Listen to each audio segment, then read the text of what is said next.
Hello, hello everyone. Welcome to Unleashed. I'm the host, Scarlett Johnson. This is presented by Moms for Liberty.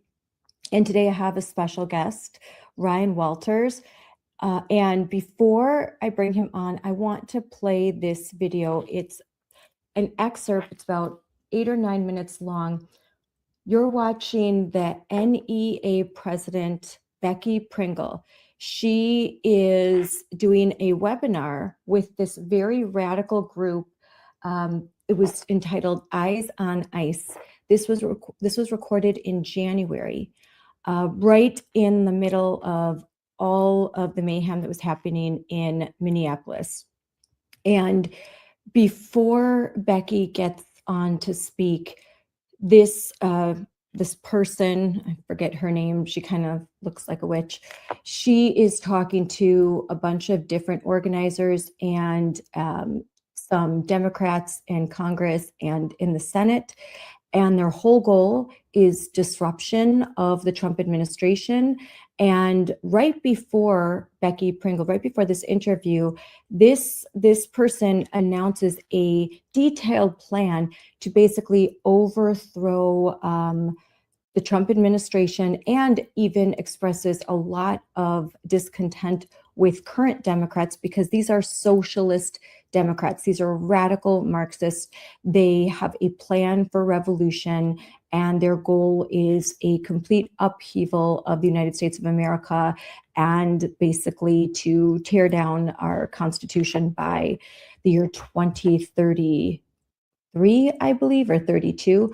So in that context, let's listen. Again, this is the president of the NEA, the largest public sector union in the United States, and it has a federal charter. So let's listen. Students, if you know students, recruit them.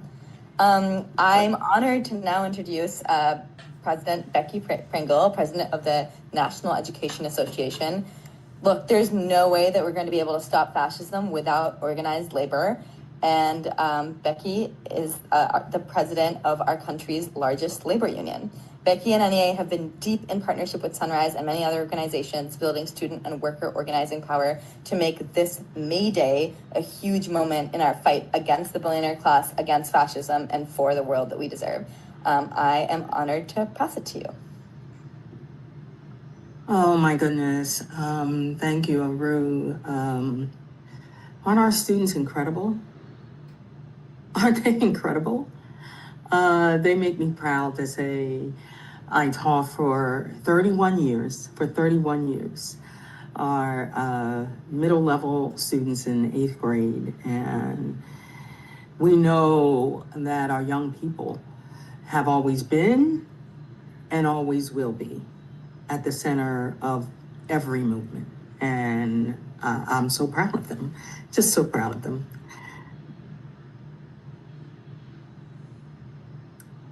If a society permits one portion of its citizenry to be menaced or to be destroyed, then very soon, no one in that society is safe. Those words by W.E.B. Du Bois remind me that during these dark times when federal agents can snuff out innocent lives on the streets of Minneapolis and claim self-defense, even as multiple videos stand in stark rebuke, when outrageous and illegal and deadly immoral ICE detentions cause the disappearing of children, including 5-year-old Liam Ramos. As we do the work of building a better world, we must also know that this is that time, that we need to keep each other safe. So on behalf of the education professionals who belong to the NEA, the National Education Association, thank you, Sunrise, for standing on the front lines in Minneapolis and in so many cities across our nation demanding justice in all forms. Know that the NEA will continue to use our vast network, 3 million members, 51 state affiliates, 14,000 locals, members in every congressional district, to advocate and to partner, to take action, to educate, to organize, to mobilize, to litigate, and to elect people who believe in public education and in our Constitution. I'm always honored to share a virtual space, virtual or in person, with Representative Khanna, and grateful for all that he is doing to stop ICE violence and overreach, and being steadfastly an ally of educators and our students. So no surprise, NEA is one of this administration's top targets. Dictators always come for educators because we teach the children how to think for themselves, how to question and analyze, to solve wicked problems, and to create community, to appreciate the world's diversity, and to dream and to fight and to make this world a better place. This administration is using ICE to bring fear and trauma into our schools. You heard our students talk about that. It was palpable. Because you lied to them. Agents are traveling through neighborhoods, wandering past schools and following school buses. They've even assaulted and detained educators and students on school grounds. Educators are seeing this damage every day. Empty seats and a rising need for counseling and mental health supports. In Minneapolis, where families and children are afraid to leave their houses to go to work or take students to the school bus stop, educators are delivering much needed supplies. And across the country, educators are organizing and standing in solidarity with parents to make sure our students have what they need. That sort of collective action is what is required of us now, right now. As we bear witness to the unimaginable, our government's actively engaging in warfare against the American people. I'm talking about the kind of collective action between students and labor leaders and community leaders and working families that drew more than 75,000 people to Minneapolis last week. I'm talking about last year's May Day actions, the largest ever. And I'm talking about the courage and collective action that will bring us together again, May Day strong, standing in our power, continuing the fight against greedy billionaires and all who seek to line their own pockets by destroying the dreams and dignity of those who call this country home. Together, we will demand that this administration stop scapegoating immigrants just so they can implement cruel and callous policies in our communities. Together, we will call for a country where working people can afford to feed their families, where no one is terrorized. For as long as it takes, we will not cooperate. Knowing what research shows, that when 3.5% of the population engages in sustained strategic escalation, those movements win. So we must continue to build our broad coalition to fight against the undemocratic and inhumane. And we also must fight forward. We have to create that vision of an inclusive and just society that protects our communities, respects our Constitution. We, the people, all of us, deserve that right to life, liberty, and the pursuit of happiness. I need you all to stay strong and remember that solidarity, it's a verb. Thank you, Aru. I love that. Thank you. Thank you so much for joining us. And yeah, your guys' incredible work. I just really, truly believe it's going to take all of us, and you're showing us the way in many ways. With that, it's going to really take all of us, like Becky said, and solidarity is a verb. And if you want to take action right now, we have a form for you to fill out to do that. So if you go to smvmt.org/take-action, there is a form for you to actually do things right now, wherever you are, and work to stop ICE, which is step one in our longer plan to build up to mass non-cooperation that can kick Trump out and win changes to our political system so it actually works for everyday people. Welcome, Ryan Walters. That's pretty interesting video. I'm wondering, is this, you'd think she's running for president for the Democratic Party nomination. And then at the end, there's this direct call to action, which includes planning student walkouts. Becky Pringle is the president of the NEA, the largest public sector teachers union, largest public sector union in this country.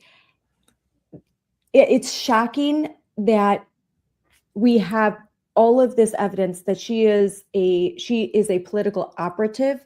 She's not someone who's interested in teachers or students.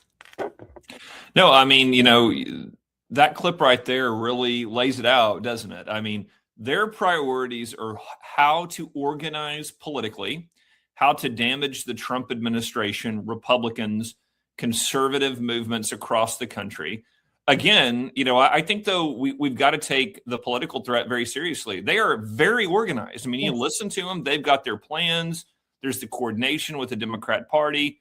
Here's what we're doing. Here's the resources. Here's what it looks like. Here's how you mobilize and use students to achieve your political goals. Yep. And again, we have seen these ICE protests from the beginning. My organization, Moms for Liberty, we were out there at the very beginning going, these are not these organic protests. Like, we've seen the mailers, we've seen the emails. The NEA has been working to cause this disruption in our school system, to point it back to President Trump, to cause parents to go, wait, are our kids learning today? What's going on? Our kids were outside by the street. Yes. What's happening? They wanted the disruption. They want to target law enforcement. They want to target ICE. They want to cause maximum pain on the American people to blame President Trump. And again, the biggest victims of all this are the kids that now, I mean, we're here at the end of March. Hey, they should be wrapping up the school year. This should be the end of, hey, where are we? Or did we meet all of our benchmarks? How, have we met the reading level that we should be at the end of the year?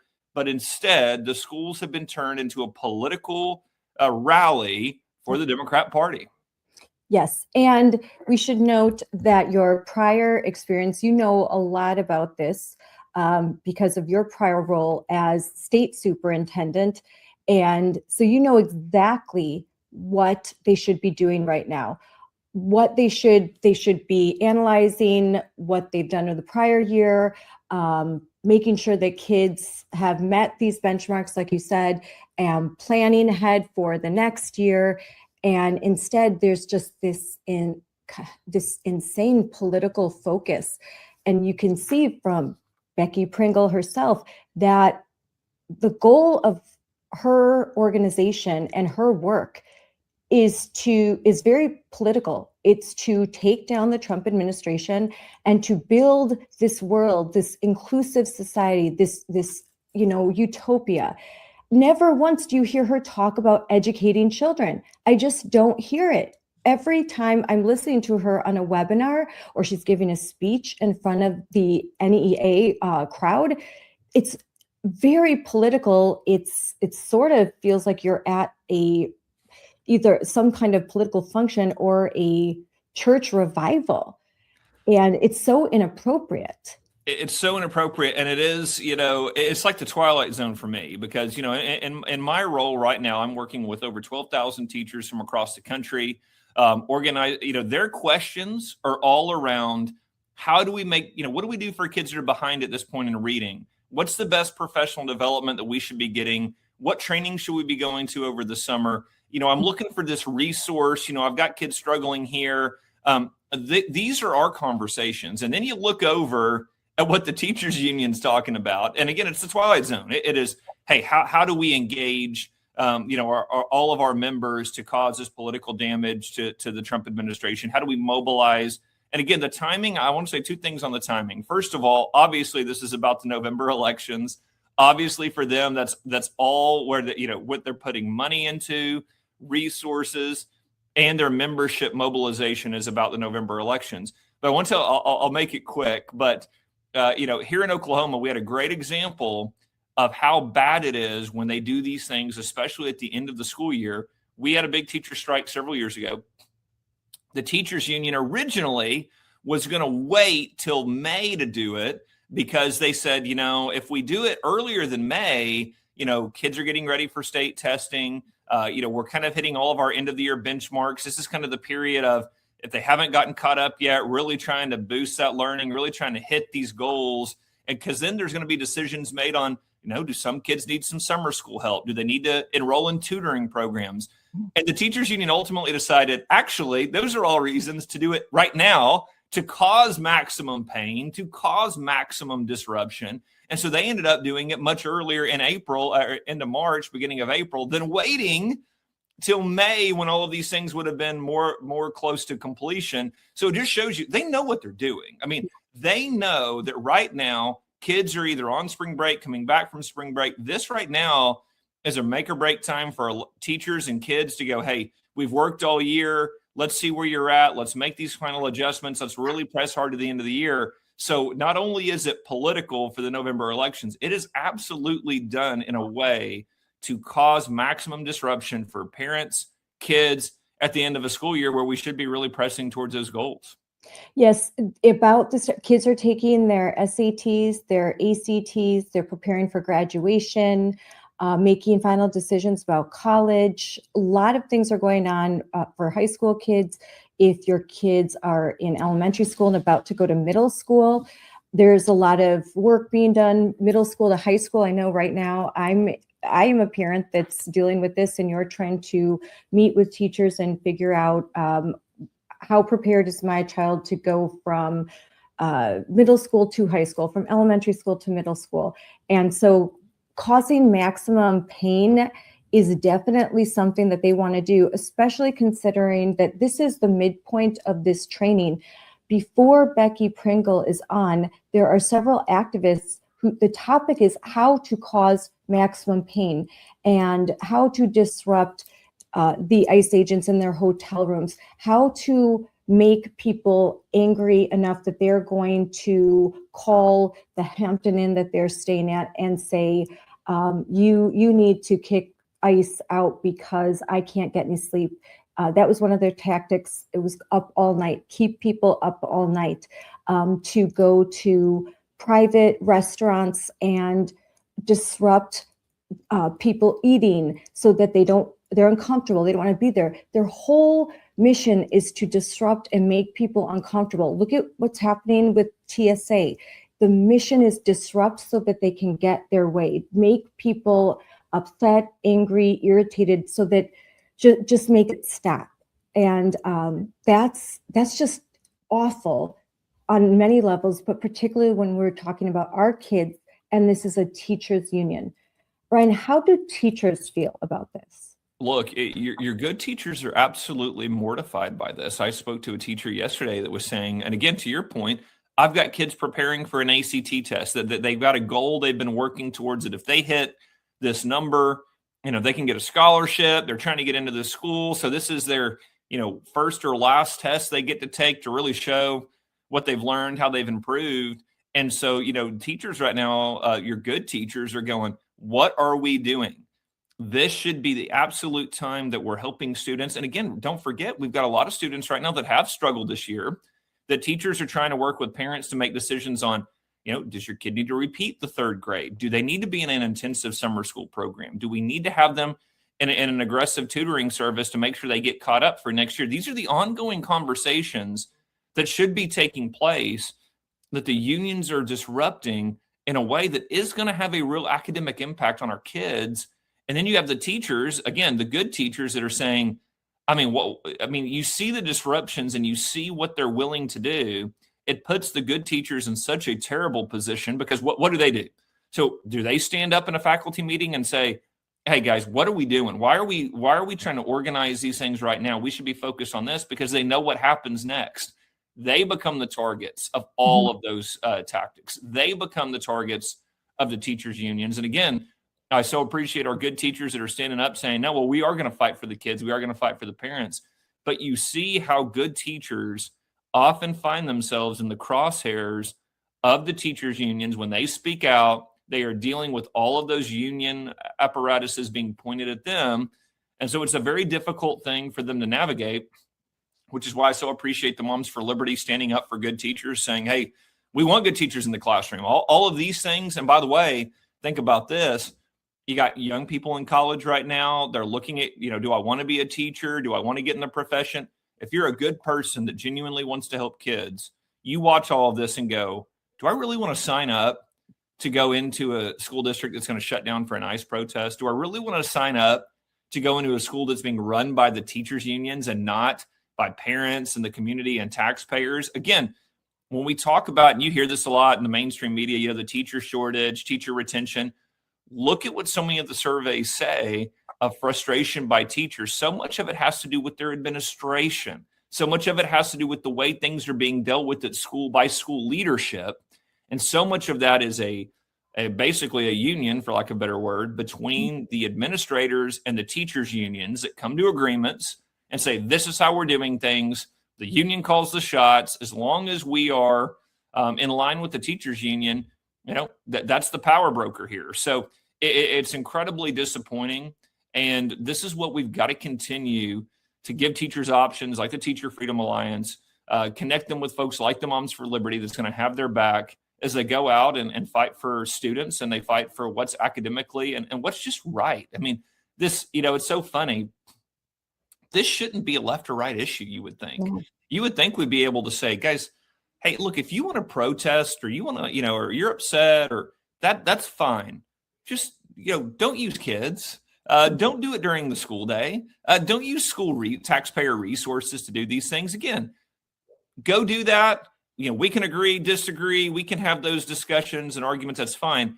Don't use taxpayer resources. Don't use kids that are there to try to learn to better their lives. And again, you are shirking your responsibility as an educator to do those things. So I think it's a very common sense ask.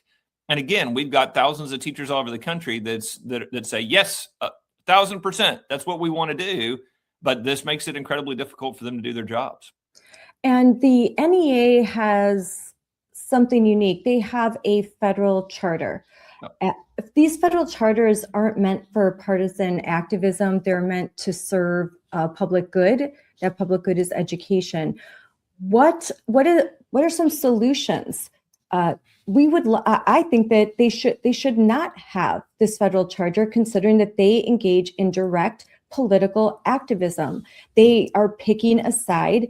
They are clearly not supporting President Trump, and 50% or more of this country, they don't support the parents and families that voted for Trump, and they make that really clear. So what are parents supposed to do when they send their kids to public school, knowing that the largest public sector union, this teachers union, is training and encouraging educators in the public school system to view them as the enemy?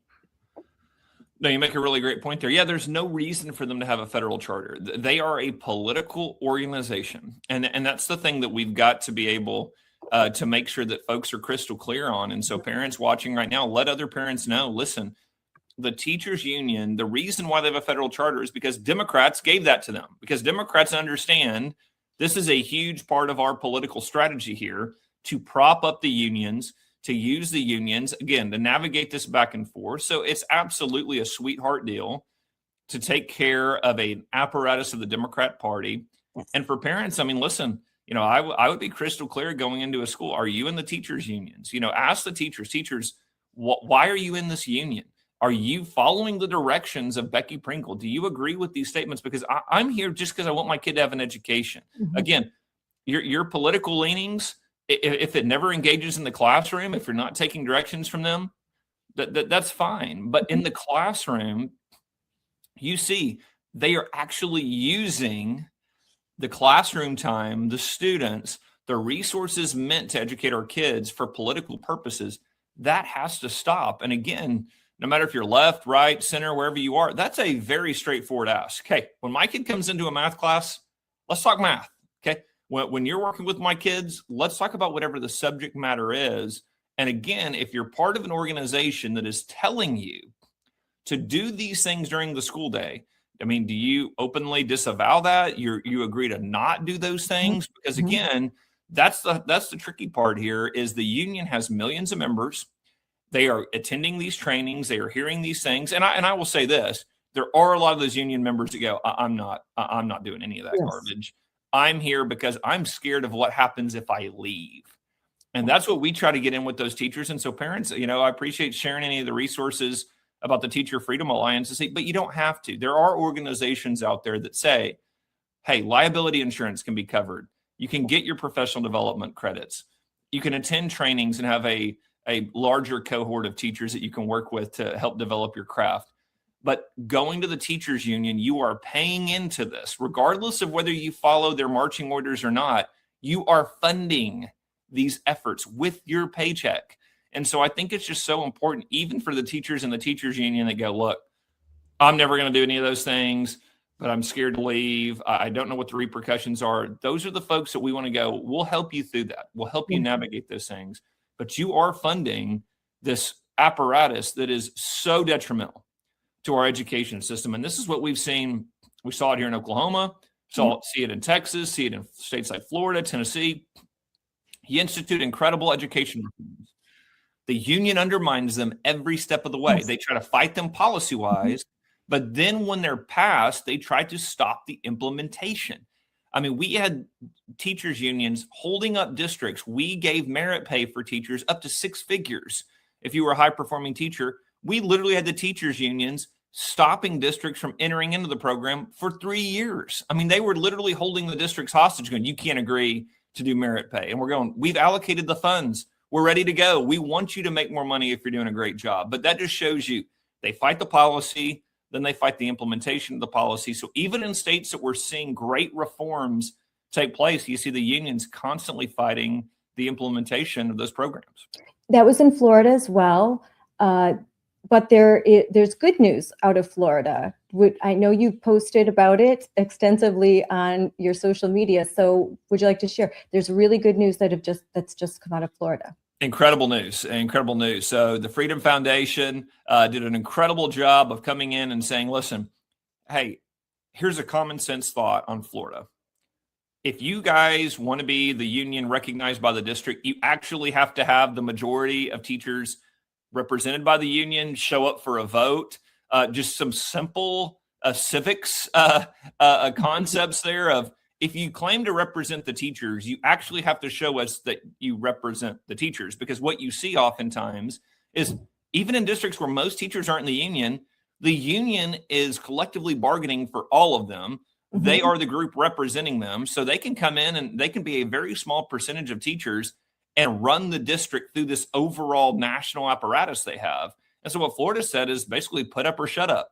Show us that you actually have the membership of the majority of teachers, actually show up, actually hold votes that are meaningful, show us that that's what the teachers want. And it just shows you, look at the union's reaction. Randy Weingard went out and said they had a big loss in Florida, how terrible this is. It shows you that a lot of what they're doing is bullying, is not actually representing the amount of members they say they do. They don't have the support that they claim that they do. But what they do is they bully, they get you in, they don't let you leave. So now they have this huge apparatus that you've got to go up against. So Florida did an incredible job, common sense legislation. Teachers unions, you're actually going to have to follow some basic civic concepts before you enter into any of these agreements. And the union's telling you all you need to know. They're mortified by it because this is going to crush them. I thought they loved democracy. Don't they just love democracy? Aren't they always fighting for democracy? Yeah, right.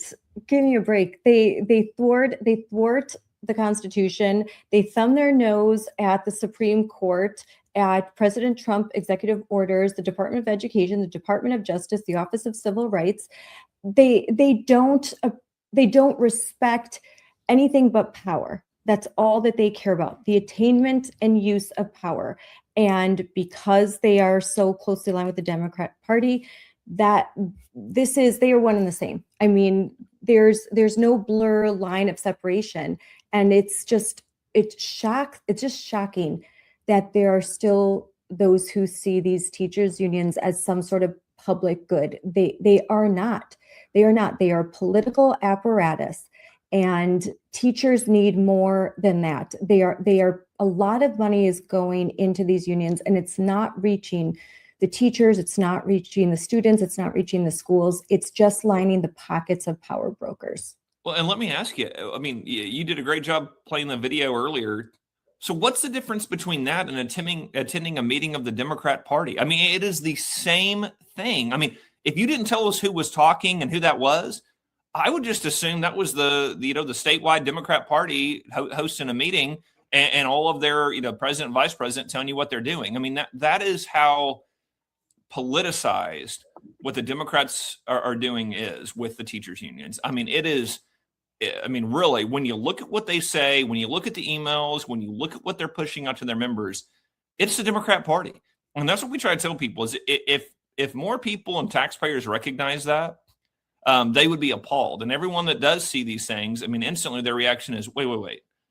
That is not an organization of educators that are trying to figure out how to boost reading scores, math scores, make sure teachers are getting the trainings they need. That is not at all what we see from the teachers union. It is constant left-wing activism. And again, I can't tell you how crazy it is. I see these clips, then go into a meeting with our teachers, and it is night and day. I mean, it is absolutely night and day difference. I mean, again, the emails, the conversations that we have as we go around the country, training educators, I mean, it is constant. Hey, we want to be better at classroom management. How do we better engage with parents? How do we make sure that parents are in the loop of everything we're doing? We see this new curriculum coming down the pike. Is that actually good? Is it meaningful? Does it actually grow a kid's academic performance? Are we measuring academic performance the right way? I mean, those are the questions that we feel that is what our educators are hungry for, that they're wanting to see to improve their craft because they understand the large responsibility that they have, which is, I've got this precious child here in front of me. God gave them to their parents. Their parents are excited. They want to see their kids grow into their God-given talents. I've got them for a limited amount of time. So how do I make sure that I'm making the most use of that time? And then you go over and watch these teachers union videos. And it's just wild to see the difference between how they operate and what your good educators are actually asking for, what they want to see in the classroom, what they want to see as assistants. Again, it is solely a political operation over there, and it's the exact opposite of what we need to be seeing in our schools. I compare that clip of Becky Pringle with the Moms for Liberty CEO, my friend Tina Descovich, who is in DC right now she is part of Melania Trump's council on AI and education. And she is constantly having conversations, trying to work with anyone, left, right, Republican, Democrat, focused on how can we best serve families, students, and teachers as well. And I compare that she just recently gave a speech and she was talking about something that we care about, AI and education. How is this going to look? How are we going to protect children? How can we work with teachers? How can we build partnerships? Hey, we've worked for several months building a toolkit, policies. How can I help? How can I be of service? A servant's heart.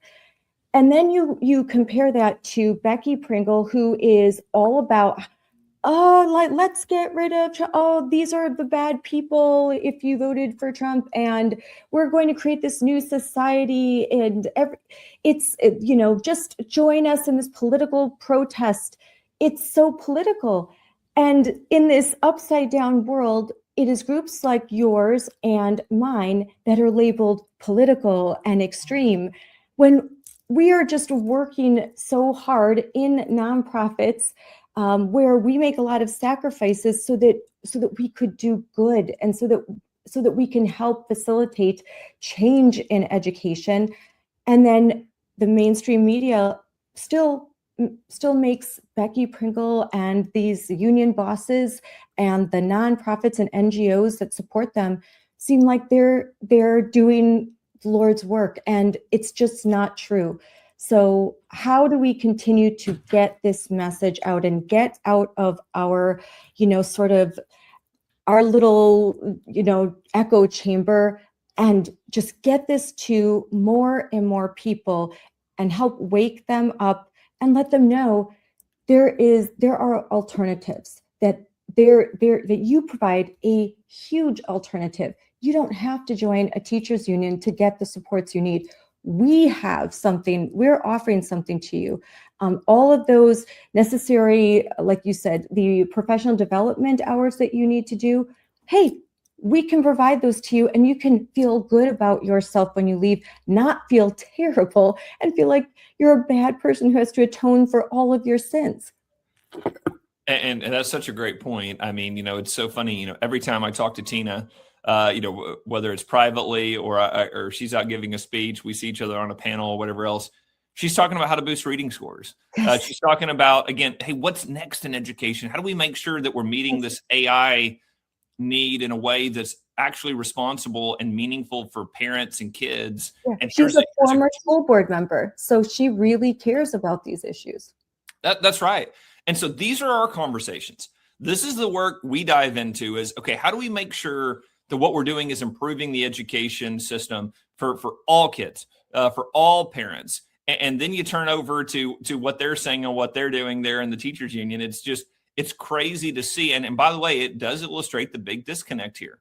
When you talk to parents, you say, how's everything going in your local school? They're not saying, man, I wish there were more ICE protests. We've really got to stick it to these ICE agents. Man, I wish my kids were more involved in the protest on the street. No, they're quickly go to, my kid's struggling with some math, so we're working on that. Or my kid doesn't know where they're going to go, post-graduation yet. So we're looking at those things. That's what parents are talking about. Mm-hmm. Then you flip over and hear what the unions are training and doing. It's just so out of line with parents. And that's why what Moms for Liberty is doing is so important, is you're putting at the forefront, is parents want to know, how are we meeting the needs of our kids? What's the future look like in education? So Moms for Liberty has done a great job of laying out that vision of, these are some things that we're hearing from parents. These are ways to do it. We're proud to be on that AI task force with you guys to go, hey, what does it look like for our teachers? How do we make sure that teachers are doing this in a responsible way, teaching this in a way that's helpful for kids, but also very meaningful for parents and very transparent? And then I would say Corey and Tina were on an interview together. Corey DeAngelis and because they were there in person yesterday, and it continues today, this AI summit, and we live streamed it. These are really important conversations, and AI is a really complex topic. There are so many discussions to be had, and we're all, this is a policy. We are all at the same starting point. And teachers are just as confused and concerned as parents and administrators. How do we navigate this new world, and how do we do it where we're respecting parents' rights, we're respecting children as individuals, we're not using them as data sources, data centers, and we're actually properly educating them so that they aren't using these tools in a way where they're essentially cheating. They're not learning, they're just regurgitating whatever prompt, the results of a prompt on ChatGPT. These are big conversations. And you guys were flagging this, years ago, which is, look, the schools are becoming obsessed with technology, and we don't know why. Why are we sticking every kid in front of an iPad and in front of their cell phone for 6 or 7 hours a day? I mean, Moms for Liberty was one of the first groups going, okay, what are we doing? Why are we doing these things? And so you see from parents a lot of concern around technology in the classroom, a lot of concerns around AI. So look, there's responsible ways to use technology. There's responsible ways to utilize AI. And again, this is a very important conversation going on in the education space. And Moms for Liberty, TFA, we have taken a lead in that to say, look, let's figure out the way to do this in a way that's responsible for our kids, that, look, they're looking for jobs where they're going to utilize technology. Yeah. They're going to deal with AI. So we want them to have that knowledge, but at the same time, we know there are sinister forces at play that are trying to collect student data. We see that time and time again. I will tell you, when I was state superintendent, our data systems were constantly being hit by hackers.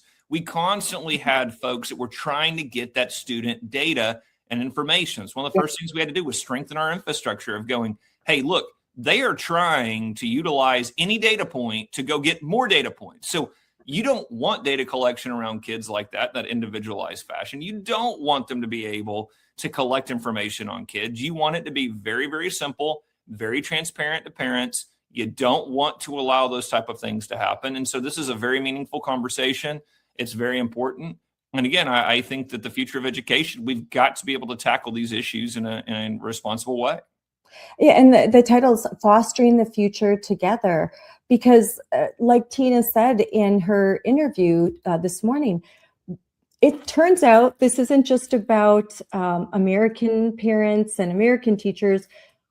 All across the world, parents, teachers, grandparents, the leaders of countries all over the world, we're all collectively concerned. We know the benefits, but there are so many trapdoors. There's so many ways that this could end up expanding the role of government or even big corporations. And I'm just going to kick it old school and say, I don't want my kids to be batteries for the Matrix. Right.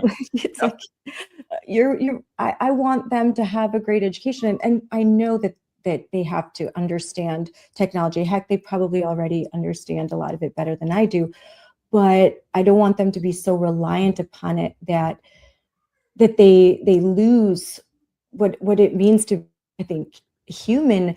There's a lot of studies now about reading and how important it is to read books, and how when reading a book, there's parts of your brain that are activated that do not get activated when you're looking at a screen. The storytelling of just sitting, reading a book, reading a novel, and just this diving into this world, like Lord of the Rings. I remember reading that book in Secret Garden when I was a little girl, and you just get immersed in a world, and it activates parts of your brain, and it does it, especially for children, in ways that cannot be replicated once they're adults. So, and you know this better than me, is there a finite amount of time that we have where we could really do the best work with our children so that they can be lifelong learners? What you just said there is so profound and important. You're talking to a former history teacher. So not only was I state superintendent, secretary of education, a history guy, we're human beings. We're complex. That's why the storytelling, literature, understanding history, not just a data point, how many people died in World War I. No, these are people just like me and you that have same emotions, that have same desires. And so you learn from them. The only way you learn from them is taking a deep dive into human nature, into understanding different types of people. People think differently, but we all have a similar human experience, and we have emotions, we have desires. God created us all in his own image. There's understanding that comes from studying individuals that came before us, whether it's through history, whether it's through novels that have been written in a profound way. That's why we love classical learning. I think it's fantastic to say early on, get kids reading complete books, get them understanding that the world, human nature, the way that different people are, it helps them understand themselves, helps them navigate complex issues, and causes them to be critical thinkers. Think about it. Why did they do the things that they did? What if they would have done something different? Let's analyze them. Let's try to figure out why these characters are acting the way that they did. You do that early on in a child's experience.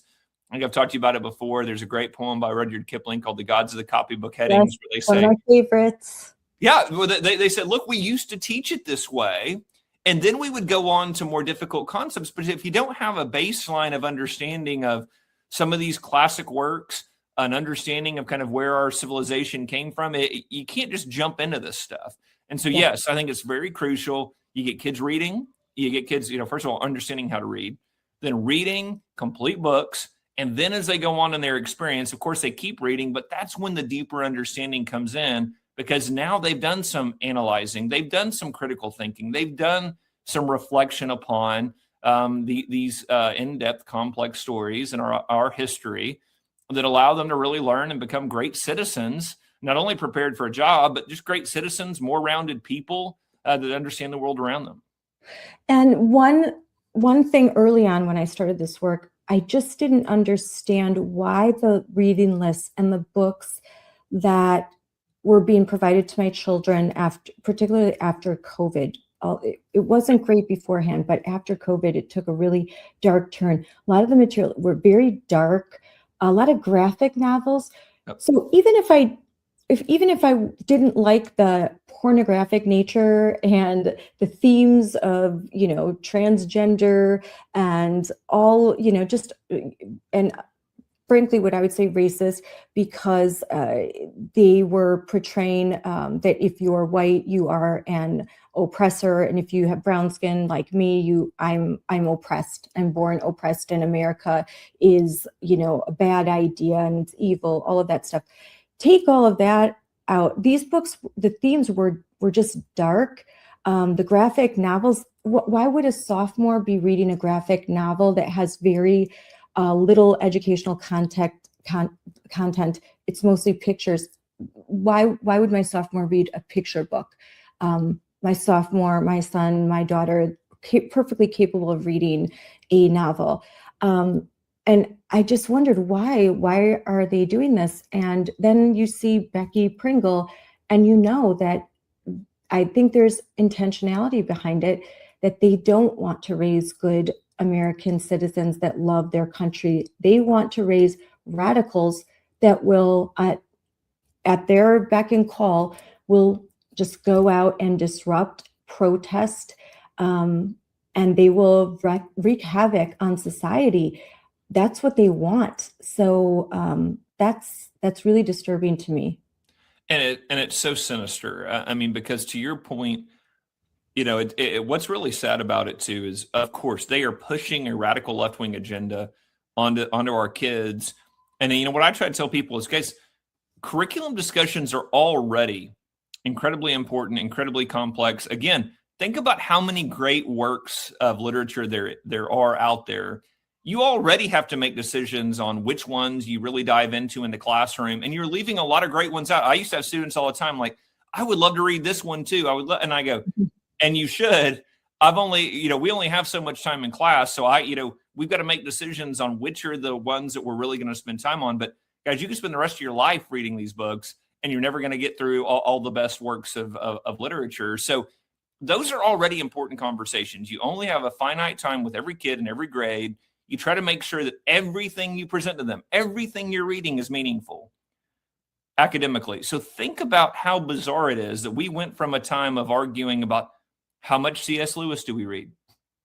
How many of these great works do we read? Were we reading The Great Gatsby? How much Hemingway? We go from a point in time where we're talking about those type of works in a U.S. literature class to how much genderqueer are we going to read? How many graphic novels are we? And I'm going, this is the most bizarre conversation to have academically. We should be talking about what's the great literature here? How much time are we spending with The Grapes of Wrath? How much are we reading of this author, so that kids understand an American experience? And I haven't even mentioned Western civilization. You go back to how much of that you should read. And again, you see how quickly that becomes a daunting task of how much of these great works, how much Thomas Aquinas, how much you read of these things, and to see how far the left has pulled that conversation into graphic novels, genderqueer, flamer. It's such a bizarro world that they live in that they think that should be included in academic literature and not have a discussion over how do we include as many of the great works of literature, great narratives that we can. As a parent, I would be opposed to graphic novels like the George Washington, the Hero. While Genderqueer is a horrible book, it's the content, the themes of it are bad. The content is inappropriate for high school because it's bad. It's not good. I don't want my kids to read, very patriotic graphic novels in the classroom either. That can be for fun. that can be like a little like, oh, I've finished reading and doing my actual work. Now I can, pull up a comic book. I want them to read actual great works of literature. And when I was in school, we read All Quiet on the Western Front, The Jungle. These were critiques of American capitalism, of American society, the struggle of immigrants that came to this country. It's not like I went through high school and I had no idea that the Civil War took place and who were the good guys, who were the bad guys. It was very clear to me. It's just that we were taught it in such a way that you could appreciate the American experience and the American experiment while also understanding that there were many flaws and many injustices, but let's celebrate how those injustices were rectified and celebrate the heroes of the civil rights movement. But what's happening now, they're not now. The heroes of the civil rights movement, in my opinion, are Jennifer Say, they are Riley Gaines, they are the women fighting for our protection of our spaces. They are the Ellas in Wisconsin, 16-year-old girls going before adults, standing, shaking as they read a speech saying, please don't let boys in my bathroom. Those are now some of the civil rights heroes in America. That's right. And it was funny, I was at the movie theater with my kids the other day and heard some kids discussing the Odyssey trailer played, Mm-hmm. and kids were going, did you know that was a book? And they were having a discussion of, wait, that's a book? What? Well, yeah. And I'm going, all right, well, at least one of them had come across it in their education experience, but the rest of them had no idea. And it just shows you, again, as we've had these, we're fighting to get pornography and this graphic nonsense out of our schools. We've got to win that battle. And then we've got another battle on our hands, which is, are we actually producing well-rounded citizens that understand some of these great works, I was impressed that my kids connected the dots between Lion King and some earlier Shakespeare as well, understanding the connections there, but there are these age-old stories that have stood the test of time, that have really had a tremendous impact on our society, on our civilization. And again, wouldn't it be great if we can get this left-wing nonsense out of schools, and our conversation is around how much Homer are our kids reading in school? How much are we discussing some of these great works that impacted American society? Are they reading Adam Smith when they're talking about early American economics and things like that? That would be a great conversation that we should be having in a robust way. But the left has so hijacked this that we're going, okay, well, first of all, don't put pornography in front of my kids. First of all, don't put graphic novels in front of my kids in school. And now we are hopefully moving the needle more towards, let's talk about getting great literature in school. Let's talk about creating lifelong learners. Let's talk about getting kids where they're excited about reading, they understand the knowledge that come from it. And again, I appreciate your work. Thanks for having me on. I think it's just a great conversation that we're able to say, listen, we have visions for what education can be because we talk to parents, because you are a parent. Your organization has got parents all over the country that are demanding a better education system. And there is a great vision for what that can be. And I know you have to go, you are headed off to, are you going to CPAC? Headed to CPAC. Excited about that. Great. Before you go though, can you share a big event that is happening this summer, your summit, where I'm sure you're going to be in depth covering these topics like AI, reading, everything that we've discussed today. So why don't you share more details about this upcoming summit? Absolutely. Thank you for that. And I would ask everybody, go to teacherfreedom.com. We've got information about, we're doing our big Teacher Freedom Summit down in Dallas, July 14th through 16th. Again, it'll be a great event. We will have trainings for teachers, parents, taxpayers, school board members. We're going to be talking about all these topics. We're locking in speakers now. And so it's going to be very, very exciting. But yeah, we're going to tackle, what does good reading programs look like in school? Classroom management. How can you tell that a school culture is being effective? How do we engage with parents? Parents, what questions are there to ask of your teacher? What does teaching American history from primary sources look like? How can we gauge that our kids are understanding American history? All of these type of conversations is going to be wonderful. Talking about the issues the unions have brought to our schools, how you deal with that, how you fight back against that. It's going to be a wonderful conference. We would love for everybody to attend. And again, it's for teachers, parents, taxpayers, school board members, everybody alike. Would love to have you there. We'll have several hundred educators. I'm going to be there. I'll be there. I know. I'm about to say, and I know that you'll be there with my camera and my equipment and everything. So maybe we could do an interview in person. That would be awesome. Absolutely, absolutely. Will be a great time. Love that you'll be there. And again, we invite everybody to come to the summit. It'll be a great time. Yes, I'm trying to get some teachers I know, some former teachers. So I will put the link in the comments. Please I share this with teachers that you know. Tell them that there is an alternative, and especially the teacher that kind of feels trapped, that's counting down the years until they can hit retirement. I think if they could meet with like-minded teachers, and this will just blow them away, and they might have like a renewed excitement for their profession, knowing that they are not alone. That's right. I mean, the coalition that's built there, the cohort of other great teachers, the conversations are absolutely incredible when you get these great educators in person with parents, school board members. It's going to be a really great time. And again, a lot of great conversations, a lot of great vision casting, a lot of great strategizing that'll be going on there. So it'll be awesome. So I really appreciate you putting that link out there. There. Thank you. Thank you so much for coming on. Have a ton of fun at CPAC. I'll be watching. I'll be on vacation with my family, the beaches of Florida, but I'll watch you. You'll watch from the beach. Watch from the beach. Yes, I'll be watching from the beach. CPAC is always during my kids' spring break. So someday I'll get there. All right. Thank you, Ryan. Thank you. Bye. That was a great conversation with our friend Ryan Walters. The Teacher Freedom Alliance is a fabulous organization that's doing so much good work. Teachers are done being used, and according to the website, over 12,000 teachers have already walked away from union control. That's amazing. This leaked video that I played, a video that I recorded myself when I personally attended this webinar, raises a lot of questions about union leadership and what it really does. What does the NEA stand for? It doesn't stand for educators. It doesn't stand for students. It's certainly not standing for the parents of school children. It is a radical Marxist organization, openly Marxist, openly allies itself with socialist Democrats, the most far left-wing part of the Democrat Party.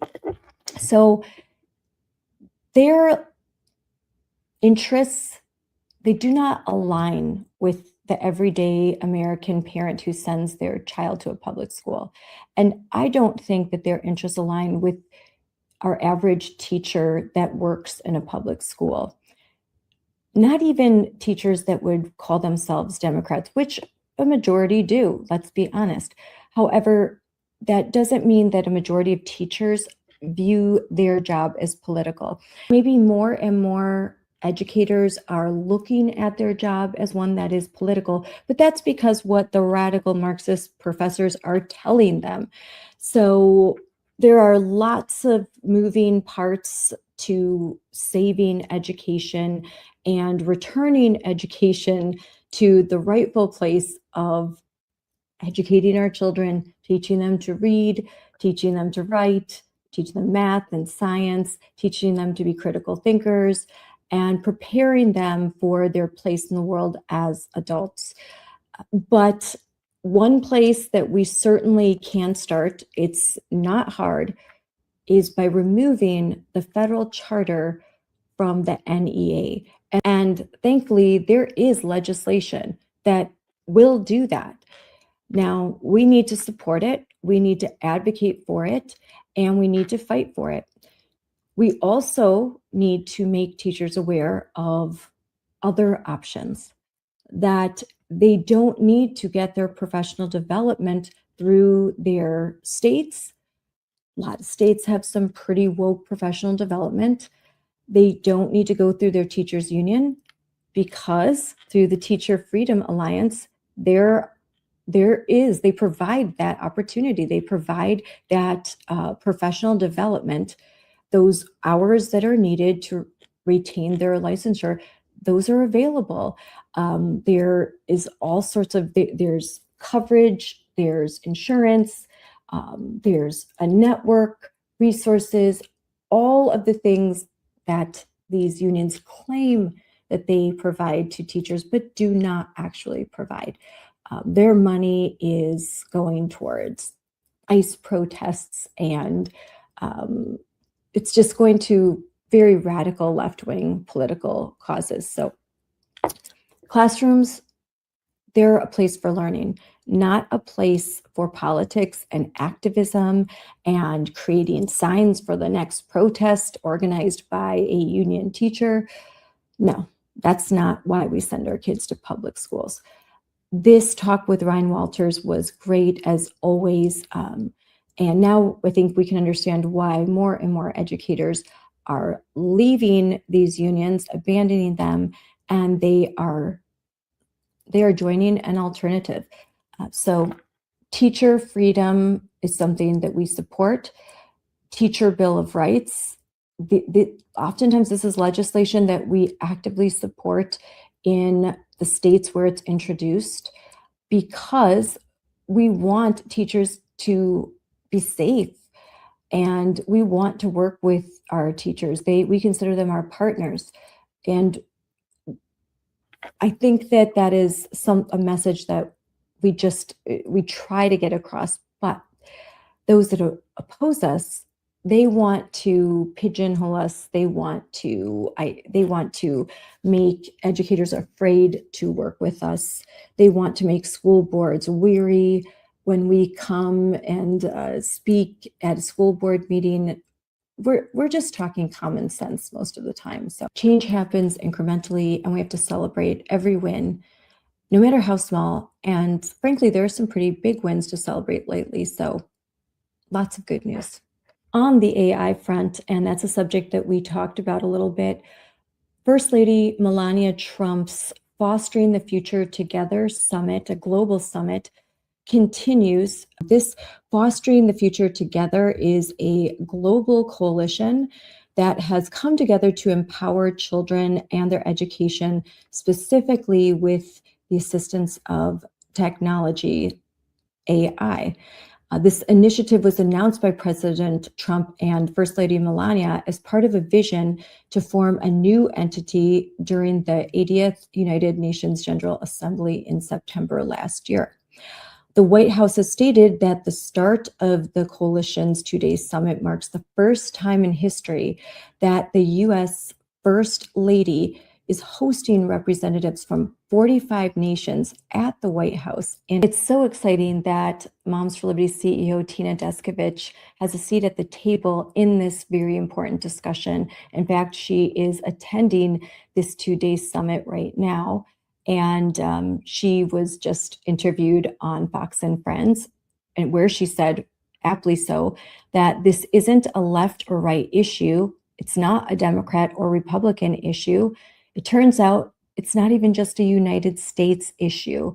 Parents across the world are concerned about technology and the effect that it's having on our children and how it's going to be used in the classroom.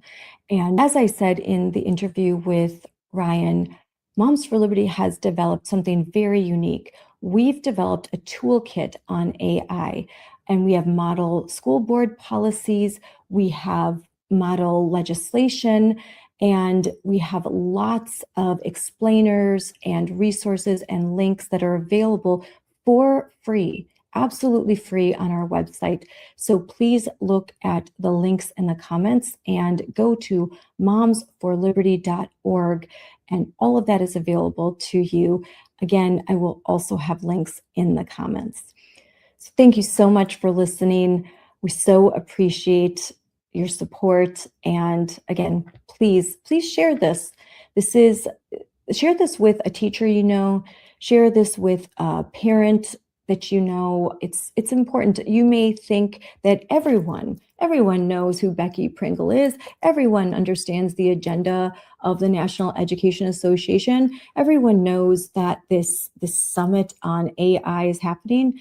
No, you'd be surprised how few people have their thumb on the pulse of society like you. So please share, and I look forward to talking to you again really soon. Thanks. Parents, you must always hold the keys to the AI toolbox. AI is already in classrooms across the country. Millions of teachers are using AI in various ways. They use it to grade papers and to streamline their workload. They use it to create individual learning plans for students. And students are already using AI too. They're using it for research in the classroom, and some are using it to create new technology and use it in innovative ways to advance their learning. It's really exciting to see what's happening. Truly, there's also a downside to having AI in the classroom without any guardrails. We hear stories in the news already across the country, and parents are testifying that this is happening. Parents who say character AI is also pushing dangerous content to kids, and at times acting like a digital predator. These companies knew exactly what they were doing.